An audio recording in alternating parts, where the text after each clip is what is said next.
Alrighty folks, this is another one in our What Not to Do series. In this time we've got a 2011 Yamaha FJR1300 that has come in and been stripped, and the complaint was when you hit the go button we got a very slow rotation followed by a quick rotation, oftentimes fast enough just to start the bike up, but oftentimes not. And so the suspect was the rider, who in this case thought he was Captain Nemo and decided to ride through floodwaters. So the SES, if you're watching them, this is definitely not the guy you're looking for 3 weeks ago in that crazy monsoon. Anyway, what we found out was that the water, you can see a tide mark underneath where the starter is. That's mud, literally river crap mud. I'm surprised there's not any dead fish in here, to be honest. But the water got up this high, and probably higher as it splashed up while he was riding. You can also see rust forming on top of the shock, which is right there, and certainly beyond normal amounts of dust and road dirt and all the rest of it in the engine and down under here. So we've pulled the throttle bodies off, and by the way, if anybody's doing this job, it's quite a big job. Obviously all the Tupperware off, petrol tank off, shield, brace, throttle bodies have to come off, and there's double clamps the whole way through, but you've got to get the airbox off. And hot tip, if you're pulling them out, I made this mistake just now, don't try to force it out. You have to slide it forward and then pull it up like that to get it past the subframe mounts here. So that's the way you get the airbox out. Once the airbox is out, don't forget to reconnect your vent down there when you're putting the thing back in. Give all of this stuff a clean. Put your bolts and nuts and fasteners generally back on the cable the way they came off. So that's for the starter motor and runs across there. We've got plugs in here because we've got some parts on order for this bike. But also note here, look at this.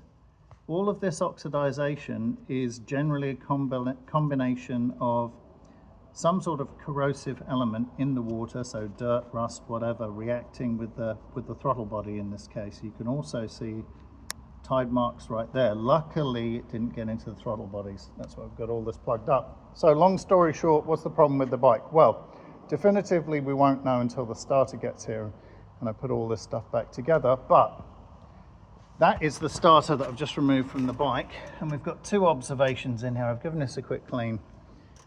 The O-ring on the outside and the dirt there, no problem, that's all pretty good. Bearing looks okay inside and certainly moves fine.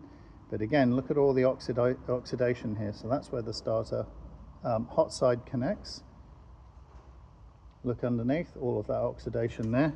If we look inside at the brushes, we've got 4 brushes in there. And you'll notice that 3 of them are long, and we've got this one, which is the outlier, that's very, very short. Now normally anybody doing a service on a starter knows you order a brush set, which would be 4 new brushes.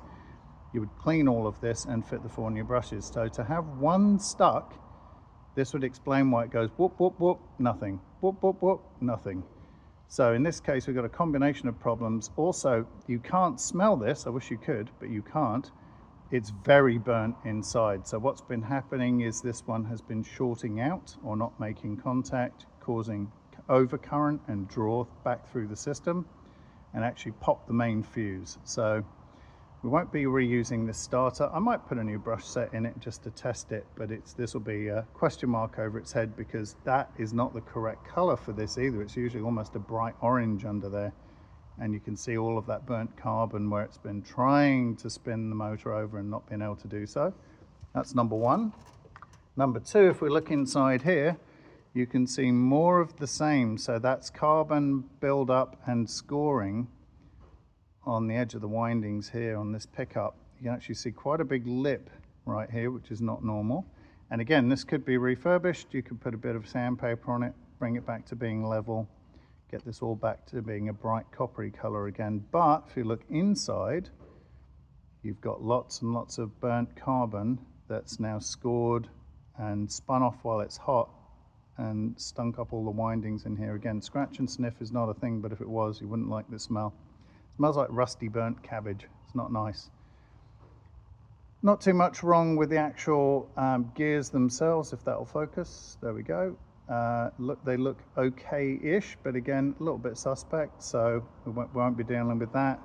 And at the back of the starter, we've got some of that boggy carbon blowing through. Again, the bearing on this side, the actual copper bearing in the back of the starter motor is fine, but it does look like it got very hot.